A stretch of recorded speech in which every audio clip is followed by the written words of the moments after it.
Welcome back. All right, so today we are trying a fairy flower. Now I'm using a different resin today. It is a 3-to-1 resin by Trustic. Uh, I just got it on Friday, so I wanted to try the fairy flower. Now this is a much thinner resin. When I poured it, although it does say it has a 30-minute work time and a 24-hour cure time, so we'll see. Um, but crystal clear. When I did the clear part, everything's crystal clear, really nice.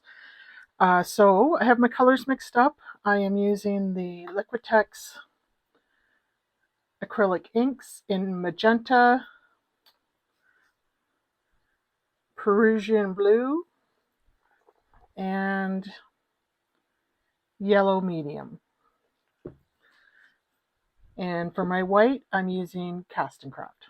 So the first thing I'm going to do is I'm just going to mix my colors together. I'm going to start with the pink. I'm going to do 2 layers. I'm going to go pink, blue, and then the yellow. These are only 3 colors I have in these inks. If I can get this to work, I would probably invest in some more, but until I get it to work, I'm not I'm not investing in any more. All right, so we'll use up the rest of our magenta. About $10 a bottle here at Michael's is where I picked them up. You can get them on Amazon. They're not any less expensive on Amazon, and at Michael's at least I can use a coupon. So that's where I picked them up. All right, so that's our pink.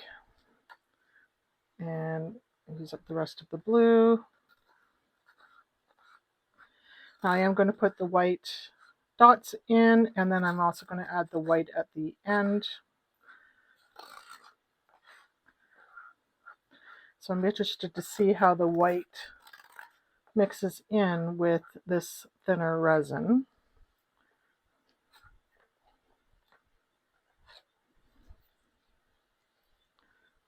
And finally, the rest of our yellow.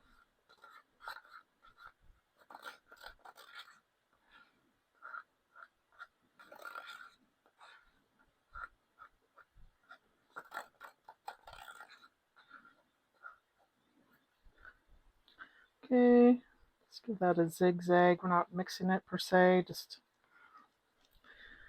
All right, and then I forgot to mention, I did add a little sticker flower to the middle of this, and because I didn't want the colors seeping under it, it came from this. I got this from Dollar Tree. It has dragonflies, and it had a couple of these little flowers in it.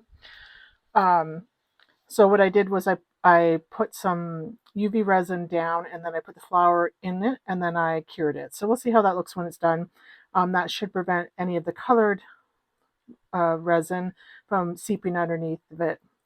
So we'll see what that looks like when it's done. Okay, so I'm just going to pour these in. Looks very green, considering I didn't have any green, but that's what my blue and yellow will give me.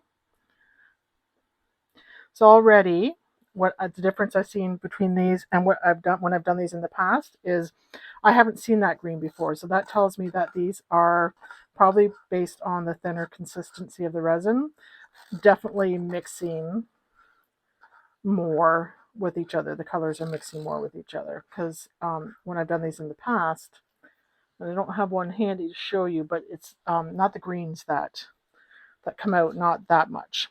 Okay, so I'm just going to get some of the bubbles out. So today is Labor Day, and boy, is it warm here. Today was like close to 40 degrees Celsius with the humidex. Not something we're really used to this time of year.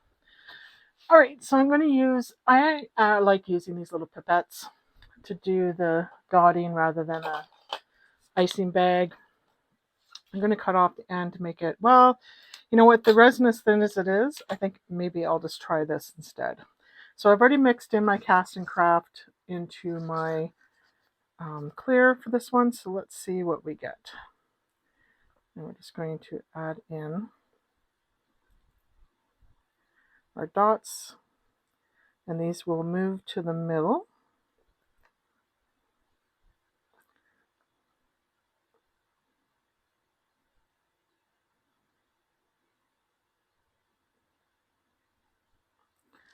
Right, I'm just going to get a second pipette so one can be filling while the other one is dotting. Okay, there we go. Definitely different working with this thin of a resin. I'm interested to see. Now, this is not a deep pour resin. It is like an everyday resin. It's just a different mix than what you would normally. It's just thinner than what I'm used to for an everyday.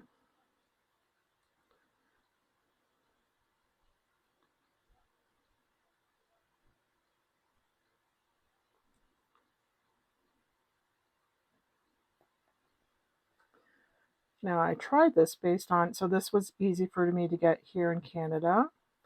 It did ship from Alberta, and the price wasn't too bad. And in a Facebook group I'm in, actually, it was the Pouring Your Heart Out Facebook group, Julie's Facebook group. Somebody had mentioned that they use this for the fairy flower and they've had success. So I thought I'd give it a shot. Whoop. I'm glad I didn't cut the end of this because it's definitely coming out quickly.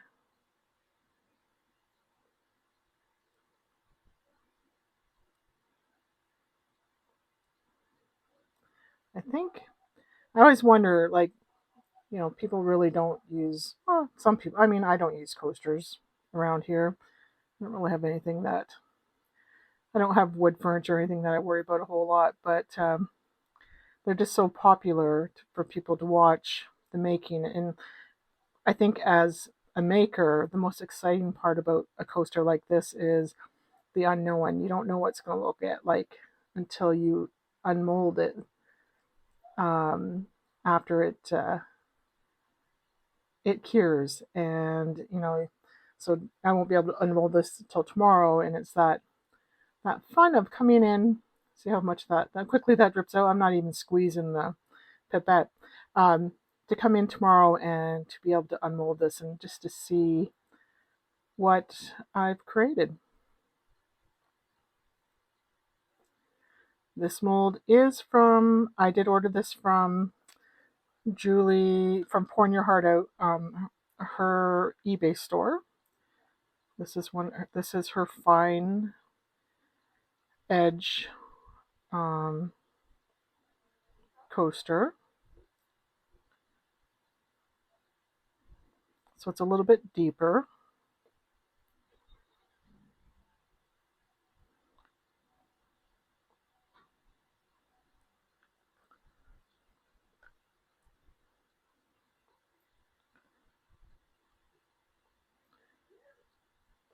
I think I'm glad I'm using these pipettes because I don't think I would have had very good control with the piping bag. I'm just not. I tend to cut the ends of them too big and probably would have been pouring out on me. All right, I don't want too much white in the center. So I'm just going to do that. And it's already pulling in from the edge. So I'm going to get the bubbles out because I see a few bubbles in there. Then that just caused from air coming out of the pipette or pipette. I don't know. I've always pronounced it pipette. Okay. And I'm going to do another row around that edge out here. Just kind of go in between the dots I did earlier.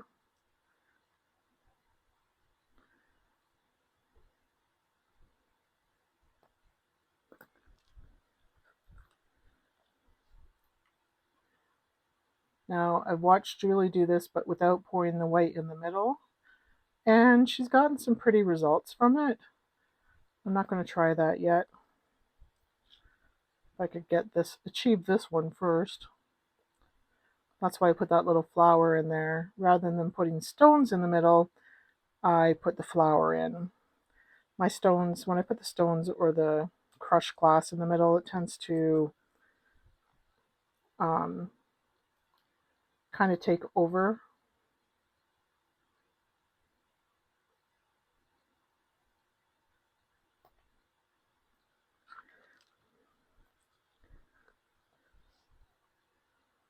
And glitters tend to keep moving, and they would definitely move in this resin because it's so much thinner. So I think they wouldn't stay in the center the way I want them to.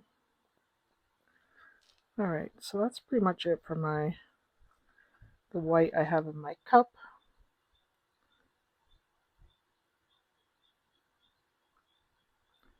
Might as well just use it up. I do get my pipettes. I got these ones from Temu. You can get them from Amazon. I'm not looked for them in Michael's, but I'm sure they're available there as well.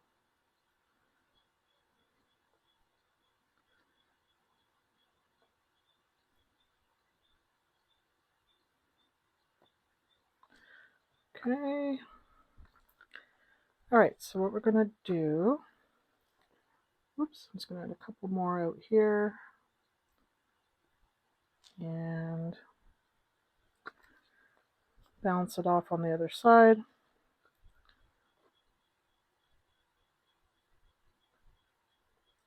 It's not moving as much as it was earlier, but this will all move into the middle. Okay, that's it for my white for that. So the next step is to put the white into the middle. Let's get these bubbles out.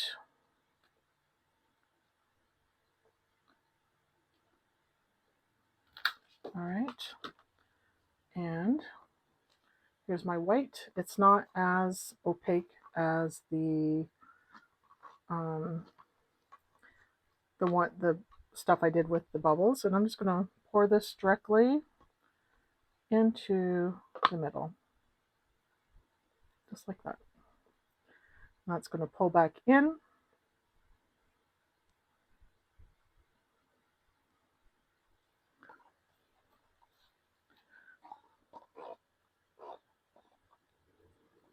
And that's it for this pour.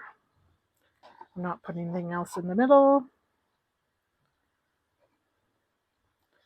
because I have that little flower in there. Hopefully it'd be interesting to see what it looks like with that little bit of UV resin I put under it. It should look clear is how it should look. So, all right, that's it until this dries. So I will see you then. Okay, it's dry. So let's take a look to see if we had any success.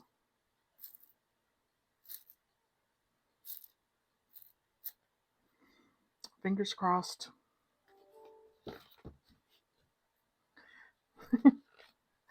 No, we're getting closer. I do like the little flower in the middle that was put on with um, the UV resin. You can see it here on the edges, but not in the center. So I do like it. This one's much greener than my other ones were. As I mentioned before, just an indication, I think, of the thinner resin where the colors are mixing together more. So we start here on the edge, but we're not getting it in the middle. Anybody have any suggestions on what I'm doing wrong? We'd love to hear from you. All right, everybody. Thanks for joining. We'll see you in the next one.